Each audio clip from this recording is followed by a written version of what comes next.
Құрметті көрермен, қажетті кеңестерге арналған Сапа мен Талғамның тікелей эфирдегі тұтас бір сағаты басталды. 25-37-76 тікелей эфир номеріміз хабарласып, өз тәжірибеңізбен бөлісіңіз. Ал біз өздеріңізбен үй сырлауға арналған құрал түрлерін бірге таңдап, шоколад қосылған бәліш әзірлейміз. Және де шілтері матасынан жаңа жылдық әшекей жасап, жүкті әйел күтімі жайлы ауырмайтын жол ізде айдарында маманнан сұрап білетін боламыз. Барлық әлеуметтік желі сіздер үшін жұмыс жасап тұр. Арнамен бірге болыңыздар.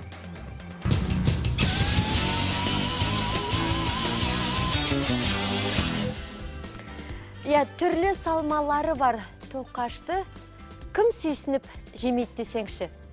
Ең қызығы, Франция асханасындағы ең танымал бұл тәттінің жасалуы оп-оңай болғанымен, оның дайындалу мәзірін білетіндер өте сирек кездеседі дейді біздің аспазымыз. Құпияға толы тоқаштың барлық сыры алдағы минуттарда ашылайын деп тұр. Ол үшін бізге алғашқы қонағымызды шақырайық. Айдана жасызақ келіп отыр екен. Айдана, келе қойыңыз. Қайырлы күн, Айдана. Қош келдіңіз. Қош көрдік. Түрлетсеңіз болады. Көңіл-күйіңіз қалай, Айдана? Көңіл-күйіміз жақсы. Бүгінгі бағдарламамызға қош келдіңіз. Қош көрдік. Айдана мен өткенде бізде осындай осы жерде тұрып, тәтті тағамдарды бірге жасаған болатынбыз. Мен сіздің қазір қолыңызға киетініңізді алып қоям, уайымдамаңыз, Айдана. Бүгін көрермендерді немен қуантамыз? Асықпай бөлісе берсеңіз болады? Не істейміз? Не жасаймыз? Шоколадты бәліштерімізді жасаймыз. Мен сіздерге бүгін шоколадты бәлішті әзірлеудің тәсілдерін көрсетемін, және де оның бетіне шоколадты глазур және басқа да түрлі түсті глазур дайындауларды көрсетеміз сіздерге. Не қосамыз? Бірінші айта беріңіз. Бірінші сіздерге қамырын дайындап көрсетемін сіздерге. Бірінші қамырын дайындап көрсеткеннен кейін сіздерге формасын көрсетемін. Формасын дайындап болғаннан кейін бетіне әдемілік үшін, дәмі үшін жағылатын шоколадты глазурмен және де түрлі түсті глазурлермен қоз және бетіне себілетін дәмді және тәбет ашатын заттарды қосамыз. Соны көрсетеміз сіздерге. Міне бізде және де алдымызда апельсин, иә? 2 жұмыртқа, қара шоколад, қант, тұз, май, және де аштықы, ұн. Бар болғаны осы. Бар болғаны осы. Бұл бәліштерді дайындау тәсілі өте оңай. Сіздер үйреніп алсаңыздар өте дәмді және балаларыңыз сүйсініп жейтініне сенімдімін. Барлық балалардың сүйікті асының бірі деп білемін мен бұл астырын. Және өзім де сүйіп жеймін. Мен сіздерге бірінші қамырын дайындап көрсетейін. Қамырына мен сіздерге бастапқыдан айтып өтейін. Қамыр үшін 500 грамм сіздер қалыпты жағдайда үйіңізді барлық отбасыңызды дәмді аспен сәндендіріңіз келсе, осы 500 грамм ұн, 500 грамм ұн қосасыз. Және сізге аздаған ғана ашты қоссаңыз болады. Аздаған аштыққа қосасыз. Және 80 грамм ұн қоссаңыздар болады. Ой, кешіресіздер, қант қоссаңыздар болады. Жақсы. 80 грамм қант қосасыздар. Және оның дәмі үшін мен сіздерге айтып өтейін. Лимон немесе апельсин цедрасын қоссаңыз болады. Оны көп адам түсіне бермейді. Мен сіздерге айтып түсіндіріп өтейін. Бұл апельсин немесе лимон бүтін түрінде аласыз және оның сыртқы қабығын майдалап, туралап өткізіп аласыз. Турап өткізіп аласыз. Не болмаса, теркадан өткізсеңіз болады. Мен сіздерге аздаған ғана оның граммын айтып өтетін болсам, 1 не 2 грамм болады. Осыны дәмі үшін және өзіндік бір ерекше иісі болады. Апельсин цедрасы деп айтып жатасыз, апельсиннің сыртындағы жаңағы қабығын үкіштен өткізіп алсаңыз болады. Майдалап тұрып, жақсылап өткізіп аламыз. Осы апельсиннің сыртқы қабығын көптеген тағамдарға қосса жақсы бір ерекше дәм береді. Әсіресе тосап жасаймыз ғой үйде. Тосап, яғни варенье. Жасаған кезде осы асқабақтың ішіне де осы апельсиннің сыртындағы жаңағы цедрасын майдалап жаңағы соңында майдалап тура қосып жібереді. Не болмаса лимон, осы апельсин, мандарин, соның сыртындағы жаңа қабығында пайдаластырамыз, яғни оны далаға лақтырмаймыз. Соның кішкентай қылып жаңағыдай мына сыртындағысын нелерін өткізіп аламыз да күштен. Жаңағы тосапқа қоссақ, ой, иісі деген сондай ғажап. Сіздің тосабыңыз, және қамырын дайындау үшін мен сіздерге бір жұмыртқа және де 250 не болмаса 300 грамм сүт қоссаңыздар болады. Осыны мен сіздерге қосып, қазір араластып көрсетейін. Сүтті комнаталық температурамен аласыздар. Комнаталық температурамен ол сіздерге жақсы көтеріліп, және жақсы да сүтпен істегеннен кейін әрине ол өте дәмді болады. Мен сіздер қолыңызбен емес, бастапқыда осы араластырғышпен араластырып аласыздар.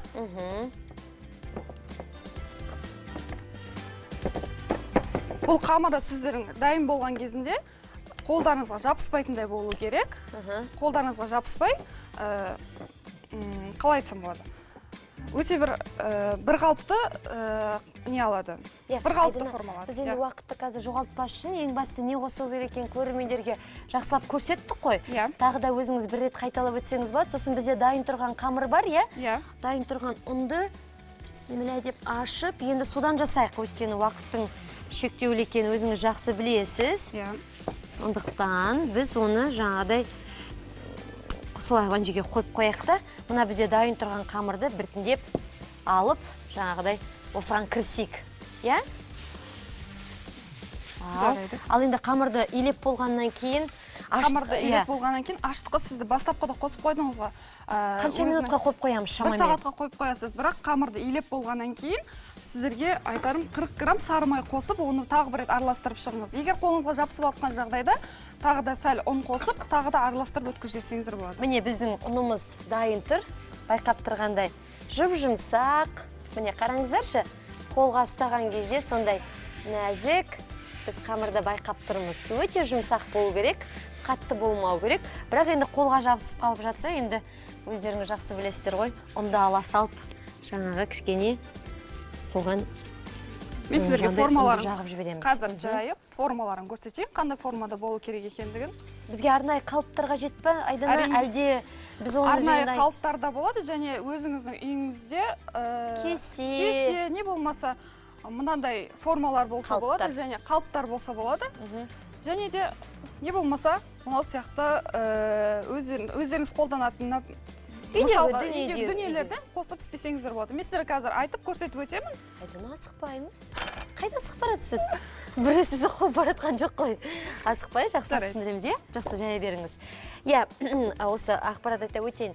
Аштыққа қосылған тоқашты ең алғаш рет 16 ғасырда герман аспаздары әзірлеген екен. Ал біз әзірлеп жатқан бәлішті 1756 жылы ұлы Фридрихтің жеке кондитері ойлап тапқан деген тарихи дерек бар.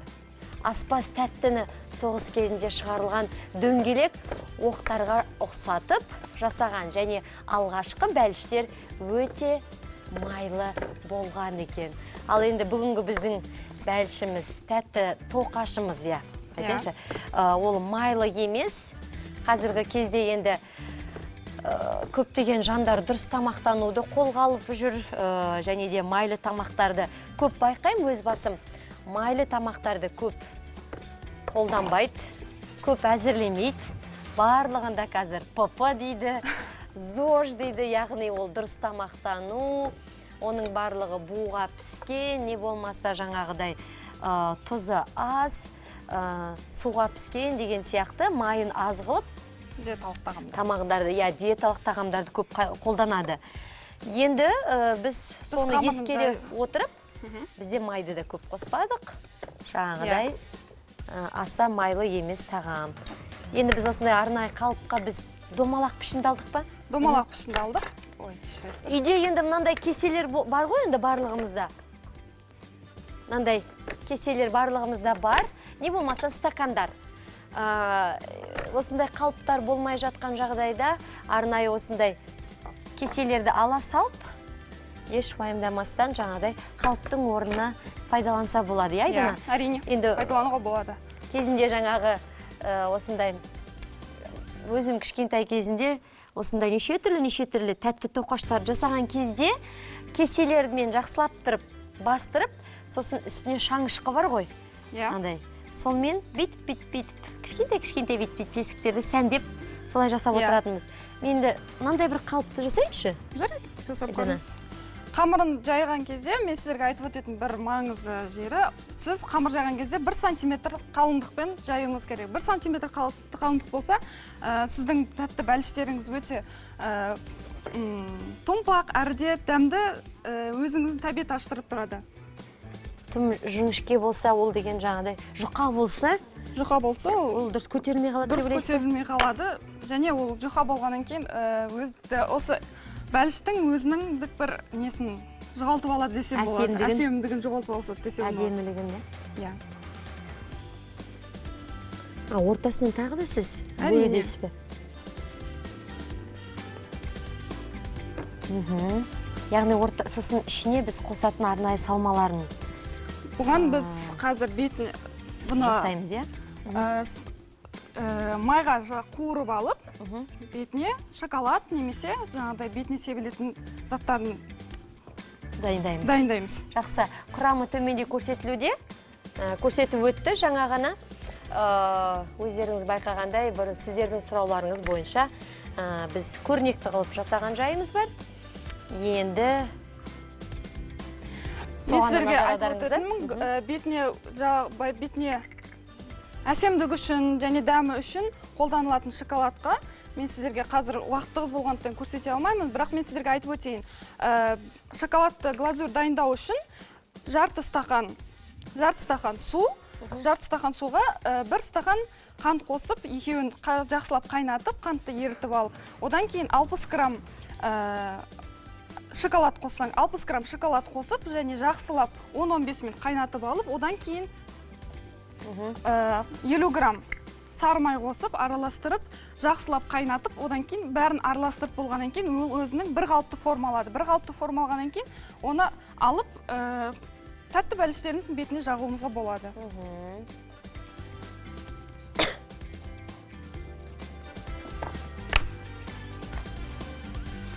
Және мұна қалған қамырларынан да тағы да жайып, тағы да бәліштесеңіздер болады. Онда пайдалансақ болады, иә? Иә, әрине.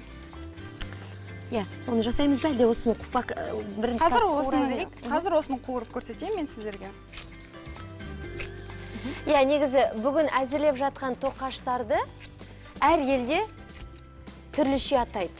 Мәселен, Израильде ол енді аты өте сондай қиын, біз білмейтін кәдімгідей ерекше есім, оны сугания, яғни көңілді тоқаш деген атпен танымал. Ал Польшада оны пасхи деп атайды, ал Босния жерінде ол крофне, ал хорватиялықтар ол крафне, яғни аудармасы рахмет дегенді білдіреді екен. Ал франциялықтар болса, оны бернет деп атаса, ақшта донут деген атпен тараған екен. Енді әр елде бағана байқап отырғанда әртүрлі қылып айтады. Біздің елде оны тәтті тоқаштар деп атайық. Енді біз осындай барлығы домалақ, жаңағыдай тәтті болса, оның барлығын біз тоқаш дейміз. Жаңағыдай бәліш дейміз. Атаулары сондай ерекше. Біз енді бұның аттарын тәтті тоқаш деп атаймыз, Айдана? Әрине, тәтті тоқаш деп атаймыз. Бұл қуыру кезіндегі маңызды бір сәті, май қатты қызбау керек. Қатты қызған жағдайда сіздің тәтті тоқаштарыңыз, тәтті бәліштеріңіз арасы піспей қалуы мүмкін. Сондықтан жай ғана, аз ғана қыздырылған майға пісіріп алсақ, қызартып, өте томпақ қылып, әдемі қылып дайындауға болады. Яғни біз қайнап тұрған майға салмаймыз ба бұны? Жоқ, қайнап тұрған майға салмаймыз. Ол тез қуырылады емес па, қайнап тұрған майға?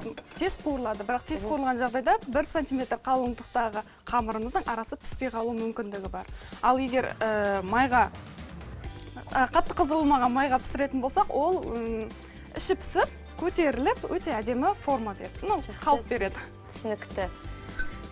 Байқап отырғандай өздеріңіз біздің майымыз қатты қызбау керек екен. Енді сәлде болса кішкене қызу керек еді, Айдана? Ештеңе етпейді. Хабарласқан көрермен бар екен, тыңдап көрейік, сосын жалғастырамыз. Алло, сәлеметсіз, тыңдап тұрмыз сізді. Қайырлы күн, тікелей эфирдесіз, я? Саламатсыздар. Сәлеметсіз. Мен Шымкент қаласынан хабарласып жатырмын, Гүлнара апай болады есімім. Я, Гүлнара ханым.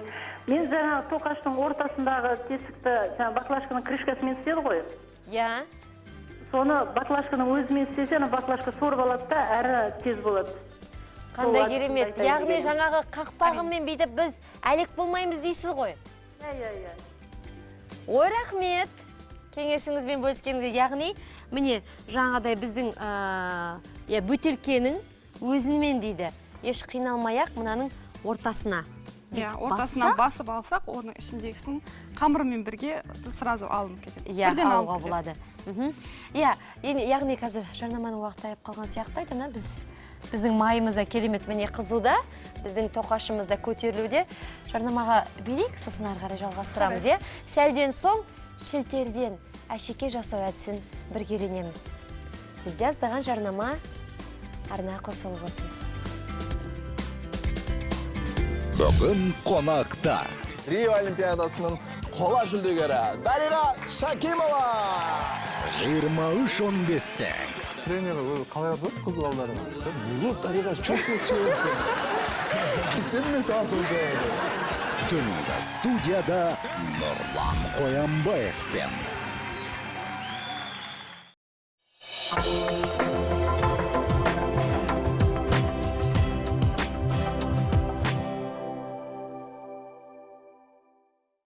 Екі сим-картама және 4G 5 дюймді Samsung Galaxy J2 Prime смартфонын небәрі 24.990 теңгеге, оған қоса бонустық картаға 1500 теңге. Суппар артық шығынсыз.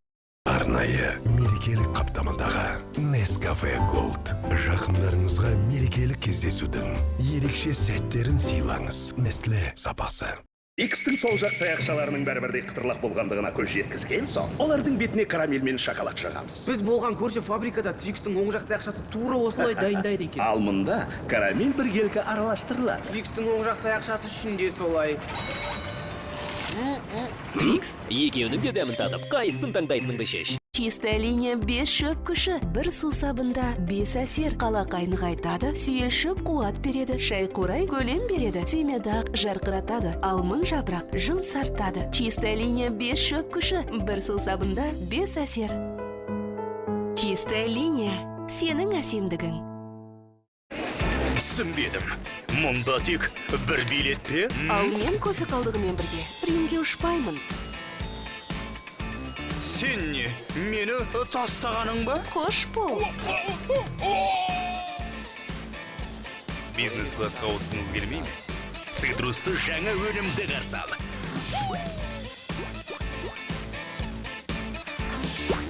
Жаңа орбит сергіткіш цитрустың дәмін көр. Тердің жағымсыз иісінің себебі бактериялар. Сондықтан да біз жаңа Рексона бактерияға қарсы қорғанысты әзірледік. Жағымсыз иістің себебі болып табылатын бактериядан 10 есе жақсы қорғайды. Сондай-ақ, ерлерге арналған жаңа өнім Рексона. Әрқашан сенімді қорғаныс.